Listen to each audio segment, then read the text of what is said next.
Sir आज नुआखाई अवसर एटा मोर सौभाग्य मु संबलपुर लोकसभा सेवक भावे दायित्व नवा परे लोकसभा प्रतिनिधित्व करने पर प्रथम नुआखाई रे मु संबलपुर रे मां समलेई मंदिर दर्शन करिवार सौभाग्य पाउछि। एटा गोटे बड़ भाग्यर कथा। पवित्र नुआखाई अवसर रे ओडिशार सबु भाई भणी मानकु विशेष करके पश्चिम ओडिशार सबु भाई बहन मानकु मोर नुआखाई जुहार। आज दिन रे मां समलेई आशीर्वाद महाप्रभु जगन्नाथ आशीर्वाद आम समस्त रहू। आम राज्य ओडिशा आहुरी प्रगति हो।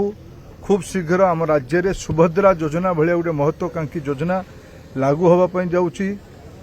ए वर्ष खरीफ रु ओडिशा सरकार अधिका 800 टंका क्विंटाल पिछा धान को किणिमे।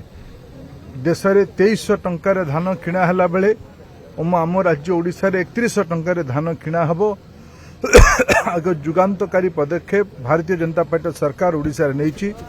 आज आहुरी आनंदर विषय माननीय मुख्यमंत्री श्री मोहन माझी तांको प्रथम प्रारंभिक समय मां प्रथम नवारण अवसर रे नुआखाई अवसर रे संबलपुर गस्त को आछन।